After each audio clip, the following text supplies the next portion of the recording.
네, 여러분 안녕하세요. 6학년 2학기 수학 5단원 원의 넓이를 한번 알아볼까요? 자, 본격적으로 원의 넓이를 알아보기 전에 우리 친구들이 앞서 어떤 내용들 배웠는지 한번 살펴볼게요. 3학년 2학기 때 3단원에서 원을 배웠어요. 그러면서 원의 구성 요소가 총 4가지가 있는데 그 중에서 3가지를 배웠어요. 원의 중심, 원의 반지름, 원의 지름에 대해서 배웠지요. 그래서 이번 시간에는 원의 구성 요소 중에 배우지 않은 다른 한 가지를 배울 거예요. 그리고 5학년 1학기 때는 6단원에서 다각형의 둘레와 넓이를 배우면서 마름모의 넓이에 대해서 배웠어요. 마름모의 넓이는 한 대각선의 길이 곱하기 다른 대각선의 길이 나누기 2였어요. 그지요?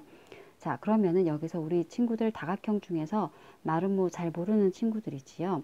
네, 마름모는 정확하게 어떤 차이점이 있나요? 정사각형과 다르게. 그렇지요.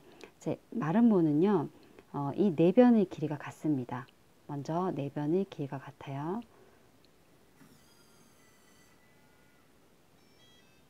자, 그런데요, 대각선이 이렇게 수직 이등분 하잖아요. 대각선이 수직 이등분 합니다. 대각선이 이 사각형을 이렇게 수직 이등분 하는데요. 단 정사각형과 다르게 대각선의 길이가 같습니까? 항상 같지 않아요. 그죠? 대각선의 길이는 같지 않습니다. 만약에 대각선의 길이까지 같다고 하면은 그건 정사각형이 되는 거예요. 자, 그렇게 해서 마름모의 넓이 구하는 것 이번에 원의 넓이 구할 때 사용되니까 잘 복습을 해 두시고요. 그럼 본격적으로 원의 넓이 들어가겠습니다. 네, 원의 넓이를 배우기 위해서는 원주와 지름의 관계를 아셔야 되는데요. 먼저 원주라는 것을 뜻을 알아보면은 원의 둘레입니다. 원의 둘레. 나중에 교과서에 순서대로 이제 진행을 하다 보면 나오긴 하는데요. 이게 한자 용어잖아요. 그죠? 한자를 어떻게 쓰는지 선생님이 한번 찾아봤어요. 네, 이렇게 쓰더라고요. 둥글 원의 주자는요. 네, 이렇게 두루 주자를 씁니다. 그래서 이게 두루 주자예요. 두루 주자. 이렇게 둘레를 의미하는 거죠. 둘레. 원은 이제 둥글 원이죠. 둥글 원. 둥글 원. 네, 그래서 원주라는 것은 한자 말인데요. 그냥 원둘레입니다. 그래서 원둘레와 지름의 관계가 있다는 것은 뭡니까? 관계가 있다는 것을 관계가 있으니까 알아본다는 거겠죠. 관계가 있다는 것은 뭡니까? 이거 왜 관계를 알아볼까요? 여러분, 여러분 작은 원 생각하시지 마시고 큰 원 한번 생각해 보세요. 엄청 큰 원이 있다면 지름이 구하기 쉬울까요? 원주를 구하기 쉬울까요? 그렇지요. 지름을 구하는 게 쉽겠지요. 그리고 지름은 직선이잖아요. 그죠? 근데 원둘레는 곡선이잖아요. 그죠? 그래서 여러분 관계가 있다는 것만 알면 여러분이 지름을 가지고 충분히 원둘레, 원의 둘레인 원주를 구할 수가 있는 거예요. 그죠?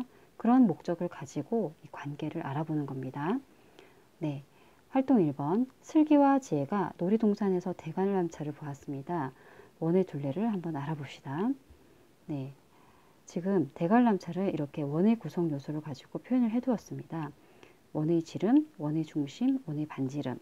네, 원의 지름, 원의 중심, 원의 반지름. 이게 원의 구성 요소예요. 그런데 원의 구성 요소에는 원주도 있습니다. 그죠? 그래서 총 4가지 원의 구성 요소가 있고요.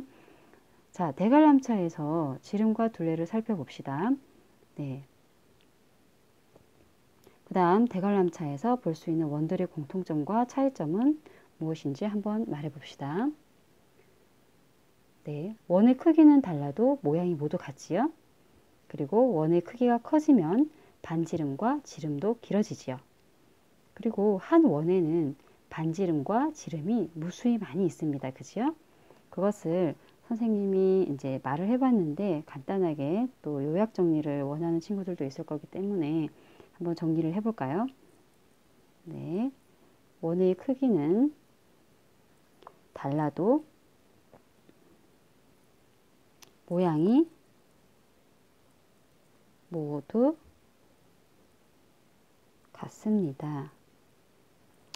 자, 그 다음에 두 번째는 뭐라고 했었죠? 네, 원의 크기가 커지면 반지름과 지름도 길어진다고 했지요. 반지름과 지름도 길어집니다. 그리고 세 번째는요. 그렇죠. 한 원에는 반지름과 지름이 무수히 많습니다. 한 원에는 반지름과 지름이 무수히 많습니다. 이렇게 세 가지를 찾을 수 있겠습니다. 그렇다면 원의 지름은 어떻게 알 수 있나요? 네, 원의 지름. 그렇죠? 지금 예시로 연한 선들도 다 원의 지름이에요. 이렇게 보이는 이 연한 선들. 진한 선, 이 검정색 진한 선, 원의 중심을 지나고 있는 이 진한 선을 예로 한번 들어볼까요? 원 위의, 그러니까 원 위는 원 둘레를 의미합니다. 원 위의 두 점을 이은 선분 중에서 원의 중심을 지나는 선분이 지름이지요.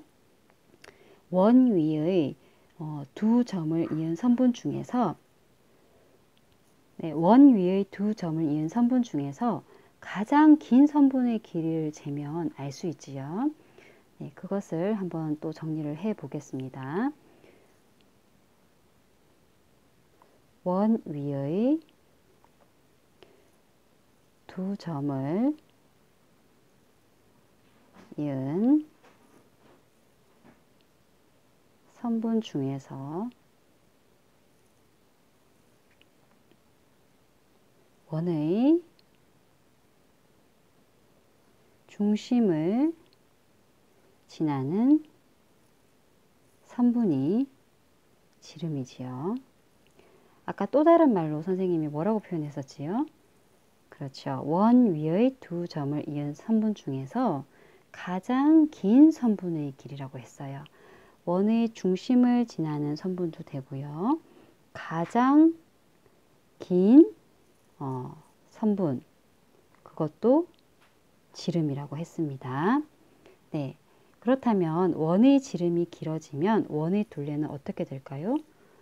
예, 당연히 원의 지름이 길어지면 원이 되었다는 것은 원 둘레도 길어졌다는 거지요.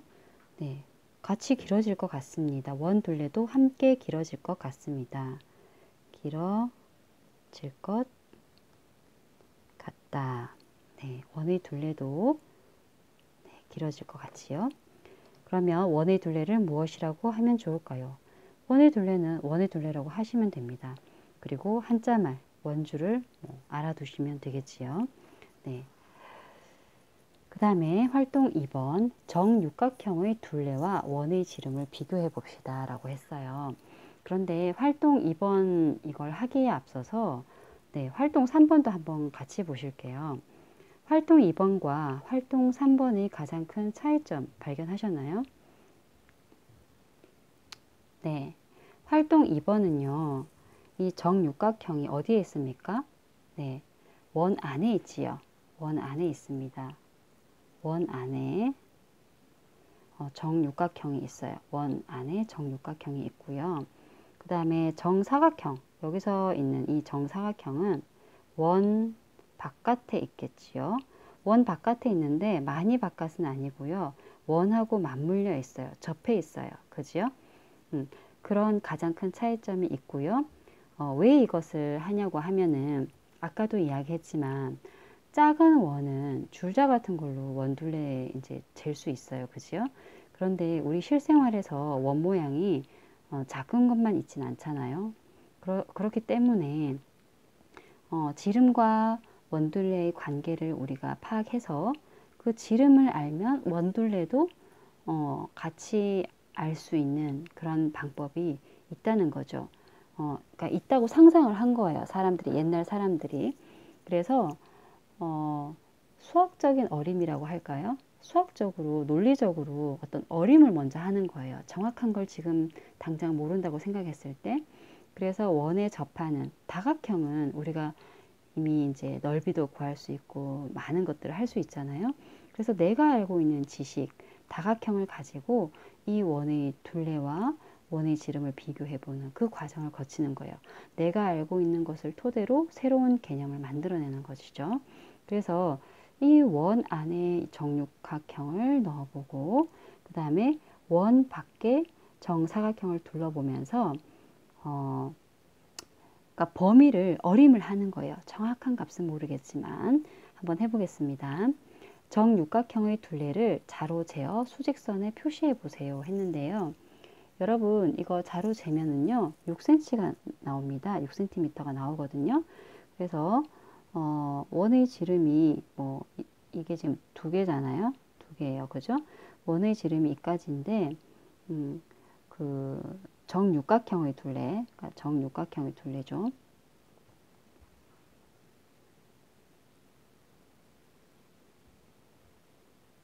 정육각형의 둘레는 이만큼 나오는 거예요. 네, 6cm. 그래서 정육각형의 둘레는 원의 반지름의 몇 배입니까? 2하고 6의 관계는요. 3배인 관계죠. 3배인 관계. 정육각형의 둘레는 원의 지름의 몇 배일까요? 반지름의 몇 배인가요? 라고 했지요. 그러면 6배고요. 지름의 몇 배인가요? 선생님도 이렇게 문제를 간혹 잘못 읽습니다. 네, 그렇죠. 지름의 몇 배일까요? 하면 3배가 되겠지요. 네. 그래서 원주와 즉 원둘레와 정육각형의 둘레를 비교를 해보면 원둘레는요 정육각형의 둘레보다 큽니까 작습니까? 그렇죠. 조금 더 크죠. 큽니다. 자 그러면 보나마나 정사각형의 둘레와 원의 이 지름을 비교해 보면서 둘레를 비교해 보면 원둘레가 정사각형의 둘레보다 작다는 결론에 이를 거예요. 그렇다면 정사각형, 원 바깥에 접해 있는 정사각형 둘레에 자로 재어보면요. 여러분도 한번 재어보십시오. 자로 재어보면 8cm가 나옵니다. 네, 8cm. 네, 그래서요. 원의 지름은요. 동일하지요. 2cm입니다. 그런데요. 원 바깥에 접해 있는 정사각형의 둘레는요. 8cm입니다.